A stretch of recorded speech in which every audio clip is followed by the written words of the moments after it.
Hello, welcome. Mr. Frank the Tank here. We are going to be doing our 2023 tier list of games we have finished or played of last year. If you didn't know, 2023 was a big year for us.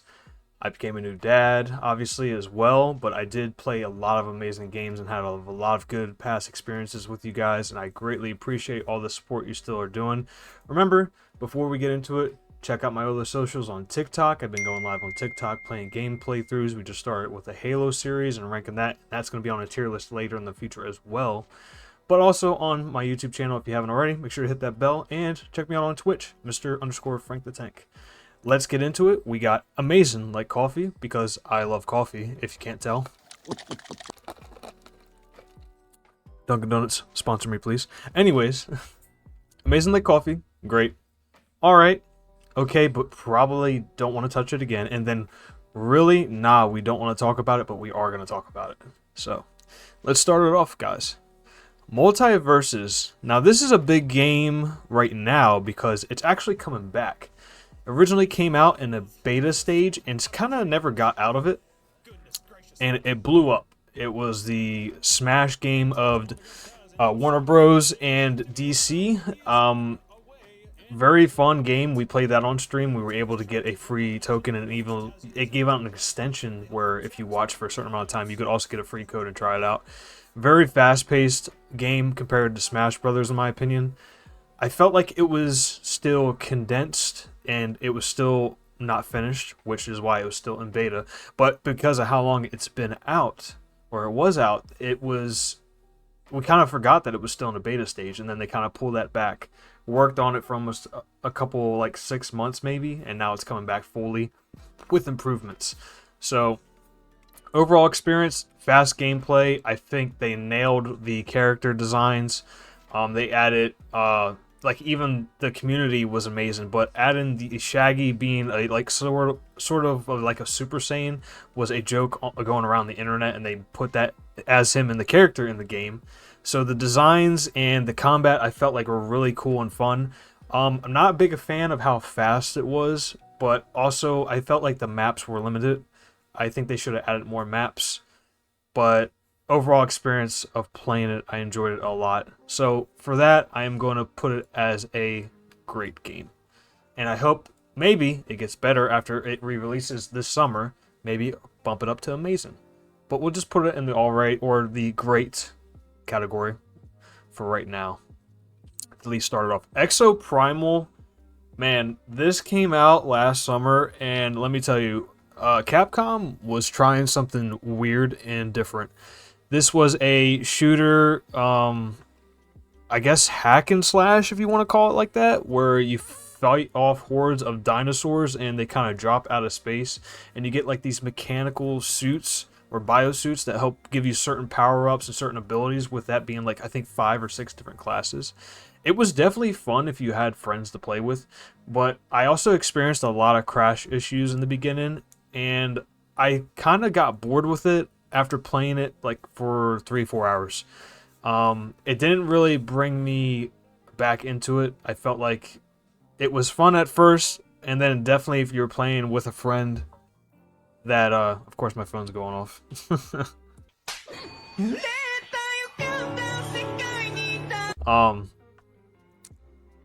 I felt like it was missing something, and it was very repetitive. I thought the designs were amazing. I thought the idea was great, but I didn't really see anything else exciting about it. It looked like another one of those shooters that they were trying to put, hey, dinosaurs sound cool, let's put it in like futuristic design leveling and add some shooting into it, and here's a game. But it really didn't last with me. I wasn't very excited for it. It was cool, the idea was nice, the leveling was alright, but after a while there wasn't really much in-depth game levelization or coming back and playing it some more. Like, it didn't really bring you back in. So I'm gonna just put it as okay but not again right now. Nioh 2, a Souls-like game by Team Ninja. I played the first Nioh. Amazing experience. I have over 90 hours on Nioh 1. Nioh 2, going into it, I was very excited because of how much I like Nioh 1.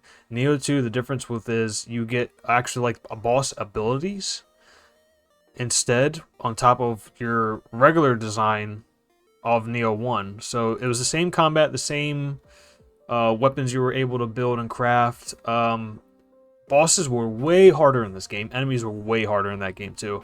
I did not finish it. I am about halfway through Neo 2. But overall, it was fun, but I didn't enjoy it as much as Neo 1. Maybe because it was my first time ever experiencing Neo, and then when you go into Neo 2, it just feels like 1.5 instead of Neo 2. So for that, I'm going to put Neo 2 as alright.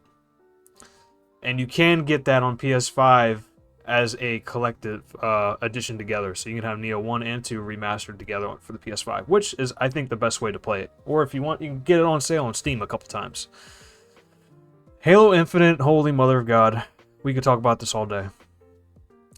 Delayed so many times. So many times. And it wasn't even available. The campaign wasn't even out yet. Multiplayer came out separately until the campaign came out later. Big, huge Halo fan, if you didn't already know. I'm not really big on Halo Infinite. I love how much they tried hyping it up, and I feel like they just really were trying to bring the old style Halo back, but they have not still done that for me. The story so far, from what I've seen, is alright. I think it's cool that you kind of have like boss fights, but it's very short. I think it's one of the shortest campaigns to me in the Halo series. Online multiplayer is huge, but my God, for the first couple of weeks, you couldn't play a freaking game without a crashing or bug issues, and then microtransactions. The list goes on and on. It just, oh, dude, I hate that these online shooters are sticking to that bullshit. We just want to play the game and have a fun experience. Without spending money, I'm already paying for the game, you know what I mean? I was very disappointed with Halo Infinite. Right now, they are still updating it. They're still putting out season passes. There are still fans out there that are really enjoying it. That is awesome. It's not the Halo game for me. I'm not really looking into it anymore or playing it. So for me, it's okay, but not again. I'm sorry, this breaks my heart, Halo, but I'm not really big on you right now. I thought it was going to be an improvement from Halo 5, which it was, but overall, I feel like I can almost say Halo 4 is above Halo Infinite. Fallout Shelter is a mobile game. Now, you already know this is the year for Fallout. And for a mobile game, this game's pretty fucking fun. You build your own shelter, you bring in people from the wastelands, you're crafting electricity, water supply. Your main objective is to keep them intact and have a safe shelter life. Make sure they got enough food, water. You can actually make them have babies, which is kind of weird too, but interesting, I guess. You can give them weapons. You can give them new armors to give them attribute boosters and perks and stuff that help them wherever they may be able to be placed at in the right areas. So you have to make sure you got enough resources all the way around coming to you. Super fun, chill game, I think, that you can kill some time with if you're on your phone or if you're out and about. You can play it on PC as well. I'm still enjoying it. They did even add the new Fallout skins from the Fallout show on there as like the ghoul and the other two characters. So I'm going to put it as alright because it's a mobile game. You know, I'm not going to say it's great. I really haven't experienced a great mobile game other than Marvel Snap, but that's a card game. But that's another time, another place. Let me know how you feel about Fallout Shelter and what your favorite Fallout game is. I'm very curious, actually, because I've only barely played Fallout 4, and that's about the only Fallout experience I've had other than Fallout Shelter. September 7th was our first scary game on stream. A small indie studio on Steam, like I said, they make the best scary games I've ever played in my life. Short game, about 2.5 hours of experience. I've had a lot of jump scares in this. You can see them on Twitch as well and on TikTok. Fantastic game. From start to finish, the whole experience was fun. It kept you on the edge of your seat. I felt like chat was even having fun with it. It was just, as a whole, amazing, great horror experience. Even with the headphones of how they made the sounds, it made you feel like you were actually walking through like a haunted trail. And the story was actually very well told. They go really in depth with that as well. They're very descriptive, and they kind of switch it up a little bit. I have played a couple of their games, and they don't all feel the same. They feel the same, but they don't they still have their differences, and it's still fun, is what I'm trying to get at. So I'm going to put it as a great experience and a short experience. It's only a couple bucks on Steam, like I said. September 7th, fantastic game. I recommend it to anybody that likes scary horror experiences. Now, last year, we wanted to play terrible PS2 games, and I started it with one of my favorite cartoon shows on Cartoon Network, Ed, Edd n Eddy's Misadventures. Oh my goodness. We beat this game on Steam, or stream, if I can talk. What did he say? I love Ed, Edd n Eddy. It definitely made me feel like I was in the cartoon show, but oh my god, the game was so clunky, junky, and I now realize why I never really heard many people playing about it. The design and the movement was awful. The characters' lips didn't go together. Yes, it's an older game, but the PS2, this was the time peak for gaming in my age experience. A PS2 was just the era. Top tier gaming life right then and there. They did add certain clips in there where they used to put on the show, like making fun of Plank, my best friend Plank, and stuff like that. I liked how they put little things in there like that, but the missions were very repetitive, and there wasn't really much to look into. There was extra stuff, like dialogue, that you could like see clips of episodes and stuff, which was pretty cool and fun. But if you're not into that kind of game where you want to play a cartoon game, this isn't going to be the game for you. Like I said, if you're not an Ed, Edd n Eddy fan, you're not going to like this game, basically, is what I'm saying. It's not that good, but it's just made generally for us Ed, Edd n Eddy fans. Other than that, there's not much really to play around with this. So I'm going to put, unfortunately, okay, but not again for Ed, Edd n Eddy's Misadventure. I played that on an emulator, by the way. I do not have the physical copy.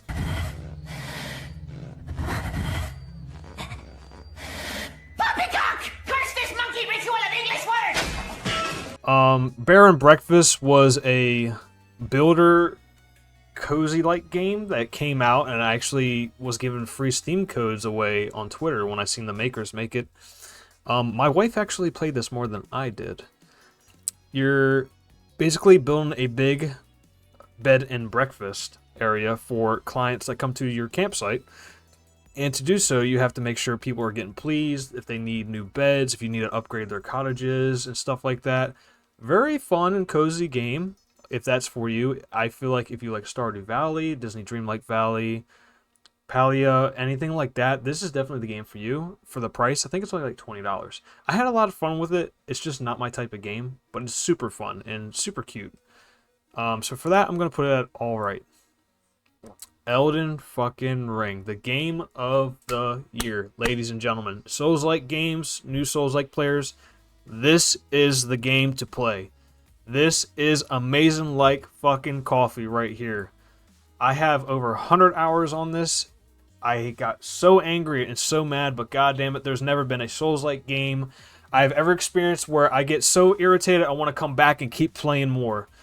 The amount of skills, boons, crafts, weapons, the bosses, and the graphics of how it's told. You are just trying to save and be the Elder Lord and bring peace to the land of Elden Ring. Oh my goodness, I can go on and on. This game is fucking amazing. Top tier From Software game. Will they ever make this game again something as good? The Lord God knows, who knows. But DLC is coming out for the Erdtree, and I can't fucking wait. Amazing game.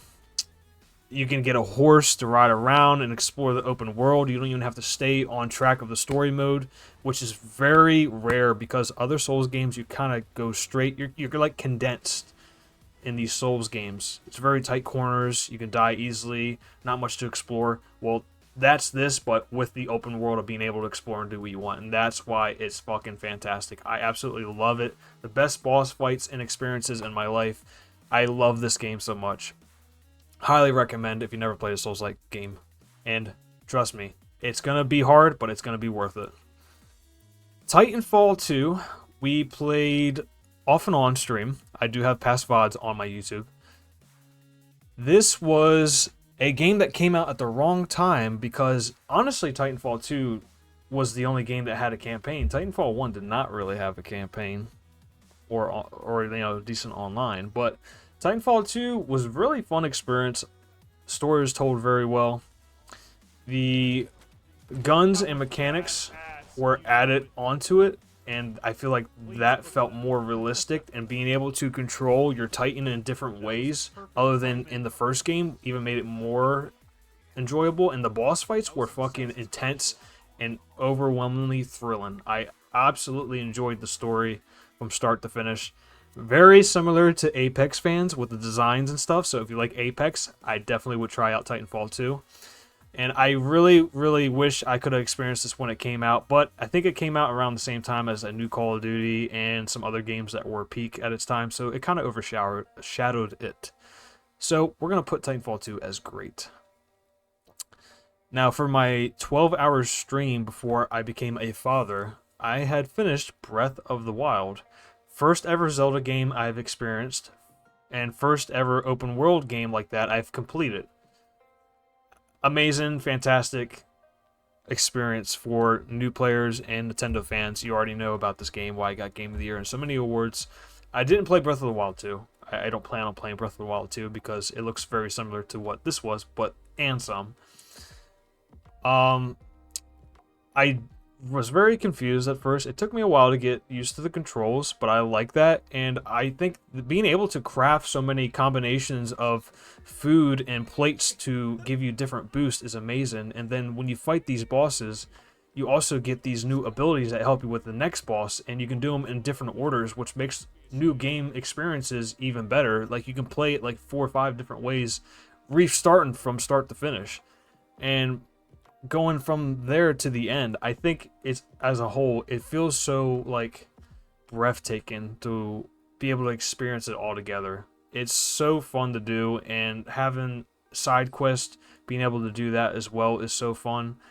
I love the graphics, how it kind of makes me remember it, how it looks on the GameCube, but also updated graphics as well, making it enhanced with the colors and stuff. The combat's really fun. The only thing I don't like Breath of the Wild is that weapons break very easily.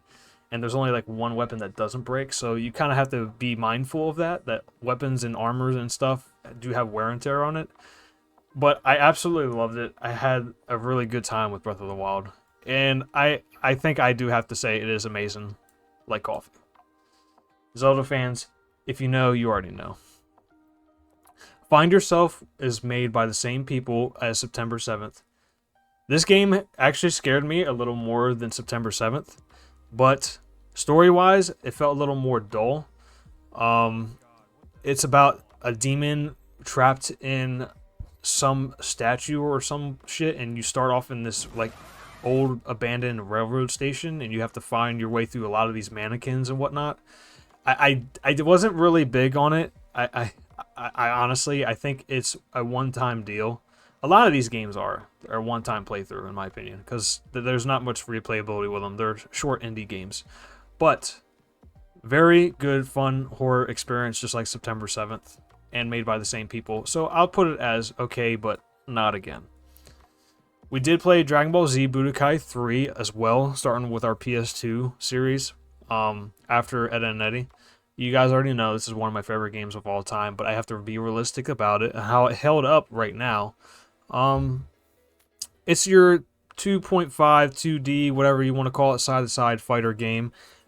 It is very good with going all the way through GT characters. So you have the Dragon Ball Z saga with Saiyan Saga, Frieza Saga, Android Saga, and Buu Saga. Then GT is where it ends on Budokai 3. Characters, very well done. The fusions are pretty cool. How you can unlock the replayability is actually pretty good. The World Tournament helps you unlock a lot of extra costumes and even secret abilities for characters. A good fun experience because this is the first time Dragon Ball Z Budokai's story has like a little bit of a semi-open world map where you can fly around as Goku, use your senses, and use the Dragon Radar to find Dragon Balls and unlock even secret characters and stuff once you find all 7 Dragon Balls. So I think overall as a game it is very fun, and replayability is actually there for a Budokai game, as where Budokai 1 and 2 don't really have that much replayability. You can easily spend the most hours in Budokai 3 compared to all the rest of the Budokais. And like I said, it's one of my favorite games of all time. Super Saiyan 4 is my favorite transformation, and that's where this was first shown in a video game. So, Budokai 3, I'm gonna put as great. Not amazing, but great. It held up very well. Honestly, probably not gonna have a game on here that is we don't talk about it so far, but we'll see. Spider-Man Miles Morales, I just completed end of last year. Another good game from Sony. Sony Amazing Spider-Man, the first one, was amazing experience. I felt exactly like how Spider-Man would in real life. That story was chef's kiss. The amount of secret suits you can find, Spidey suits, the story was, oh my god, it made me almost tear up from start to finish. It was an amazing, well-told story, seeing all kinds of supervillains as well, and being able to have those connections with the characters as you're playing throughout the story. The combat, the amount of combat you can do, the secret types you can play as, the web abilities, it is an amazing game. Then Miles Morales came out. Miles Morales did not feel like a new game. It felt like this Amazing Spider-Man, once again. Kind of, we're going back to Neo 1, Neo 2 details. Spider-Man Miles Morales felt like the Amazing Spider-Man with DLC. It played almost exactly the same. Combat felt very similar. Now, Miles does have different abilities, so those were different, and that's what was different about the game. The story, to me, did not grab me as much as it did in the first story. I felt a little rushed, in my opinion, and I just wasn't grabbed as much in this story as I was in the first one. It does start off around like a Christmas time theme too, because this did come around the holiday season. The graphics look just as good, maybe a little better. I like how Miles has his different personalities compared to Pete, even though no spoilers, but some of them times they do kind of show up together. So, but you're kind of finding Miles in this game to where, you know, obviously Spider-Man 2 was eventually going to come out to where they meet together, hopefully. So overall, it was a very good, fun experience. I wasn't attached to it as much as the first game, but it still was very fun. I'm going to put it as alright for right now. Still a fun game. If you're a Marvel fan, Spider-Man fan, obviously play it. I'm just saying, it's not as good as the first one. You guys already know what's up. Hades. I basically have played this every year since it's been out.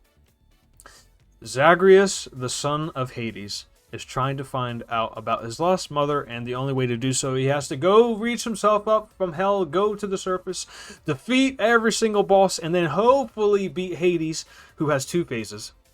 And every time you beat him, you're able to go to the surface for about a minute or so, meet up with your mother, ask her what happened. You only get a little bit of dialogue, and then bam, you're sent back to hell, and you gotta redo it all over again. But guess what? Here's the thing.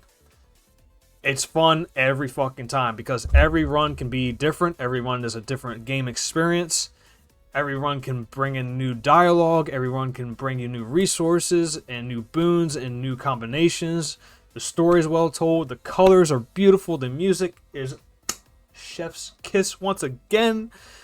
This is a dungeon crawler at peak right now. If you love dungeon crawlers, RPGs, this is your type of game. I highly, highly, highly recommend. Supergiant Games is killing it with these kind of games. Hades is amazing, like coffee. You can play it on Netflix, Steam, Xbox, PlayStation, even on mobile. It's on everything now. And Hades 2 right now is also out in early access on Steam and Epic Game Store. If you like Greek mythology, definitely also a game for you. Okay, so getting to wrapping up here real quick. We actually were able to experience and play Mario Odyssey for the first time as well on my Switch on stream. Never played a Mario game on stream before, and I've never completed a Mario game ever as well, other than Super Mario 64. This game was a launch title for the Switch, I think. Quote me, tell me if I'm wrong on that. I absolutely love it. It was so fun. I was not experiencing or expecting to come into this game and like it as much as I did. You're trying to save Princess Peach, of course, and you get these different hat abilities, or you can use your special hat that controls different objects and characters and all types of other things to help you guide your way through these different worlds. And I mean, the art design, the level design was amazing. The boss fights felt really fun. It's not too hard of a game. It's a very good middle ground game for adults and kids, I feel like, because Mario to me is always one of those games where it's like they try to design it and present it to children, but really at the end of the day, when you play a Mario game, they're fucking hard, dude. Mario games are really fucking hard. And I respect that, but I've never been really big into the whole series. Everyone knows Mario if you're a gamer. But I don't have a lot of that back history of playing Mario games. I just played the Mario like party games and Mario Kart, of course, but actual full Mario story-driven game itself, Mario Odyssey, was an amazing all-around experience. And even sometimes it kind of threw in some like retro classic little scenes and even game experiences you could do in this game, so you could play how it used to feel back then, and then you're also playing in the new like 2017 feel too. Really good game, really fucking good game. I'm gonna put it as great as well. Now we played another series of Pokemon Sword and Shield. I have Sword, or I mean I have Shield, and one of my favorite Pokemon games I've ever played when it came out.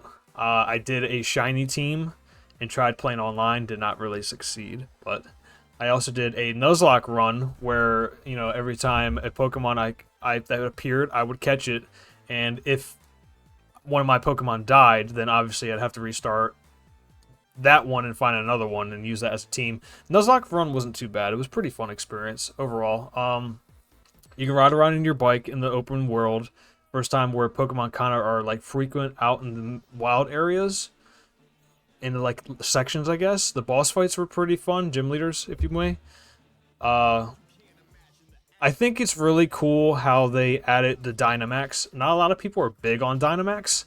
I absolutely love the Dynamax and Gigamax aspect. I never really looked in depth with how deep you can make online gaming or shiny Pokemon before till I played this game. That might be only because I haven't played a Pokemon game since like Gen 3. So maybe that's why I was so stoked for it. But I thought Sword and Shield was really fucking good. It kind of doesn't do well for the community. Like, some people say it's not that good, and then there's some other diehards that, like me, they're like, dude, this game's fucking good. Because I'm going to be honest with you, I'm going to have a hot take right now. I'm going to have a real big hot take right now.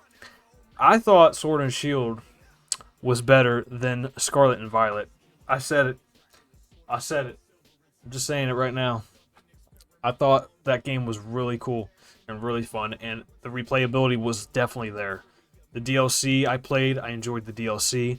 The DLC wasn't great, but I still wanted to go back to Sword and Shield and experience it with the DLC. So, a game that brings you back and you still enjoy it, I feel does deserve some, respect. And I'm going to put that as alright. Or great, if I can fucking talk. The music in the background is probably getting to me, right?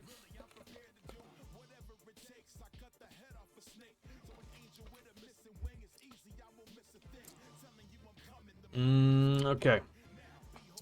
Diablo 4 came out right around when I had my son. And I did beat Diablo 4. And it's one of the first Diablo games I played, and one of the first Diablo games I finished. Really, really good fucking game. Different classes you could play as. You're trying to save the world from the mother. The demon mother. Which, that boss fight was intense, fucking hard as shit.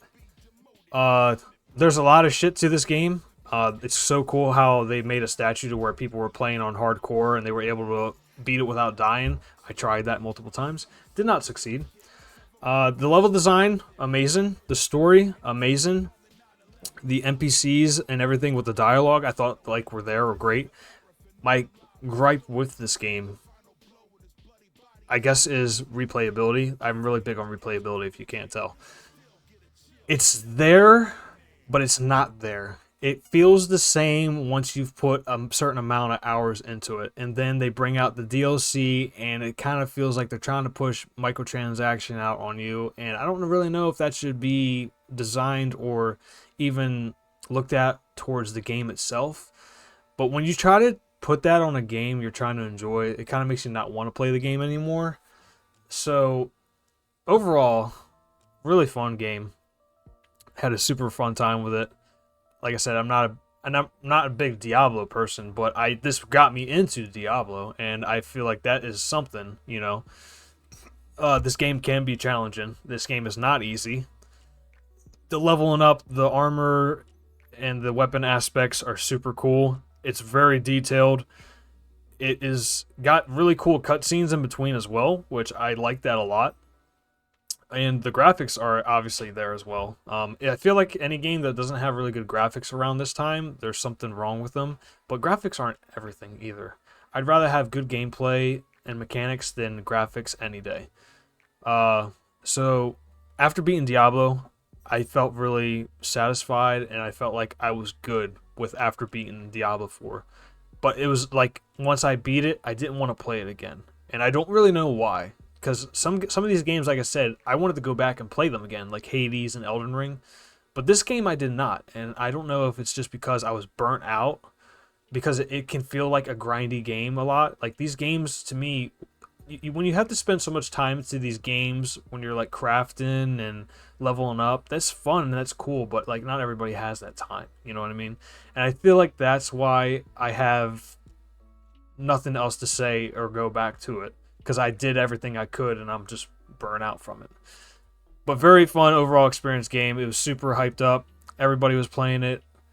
Hard ass game, really hard ass game. And obviously, if you're not into the dungeon crawler aspect from like, you know, above the top world view, it's not like your first person, third person. It's like above the world map where you're seeing all these like mini characters, kind of like the first Helldivers or Age of Mythology. Then this game is not for you. I am gonna put Diablo 4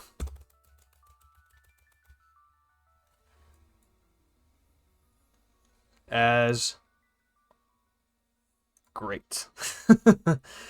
And before we end the tier list, I am going to have to say, one of these, I have this section here, and I got to put one of these games here. I'm going to switch these two to here. I can't.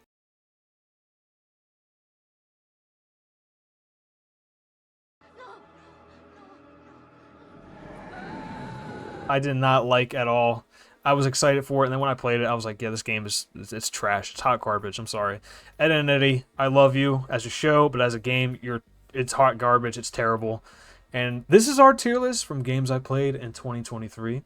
What games did you play of last year? That was a very big year for games. Lots of good ones, lots of bad ones. Remember, don't forget to check out my other socials so you can see when I go live on Twitch and TikTok, even on YouTube. And I appreciate all the support. Thank you for being awesome. What did you guys think about these games? Let me know in the comments. Bye.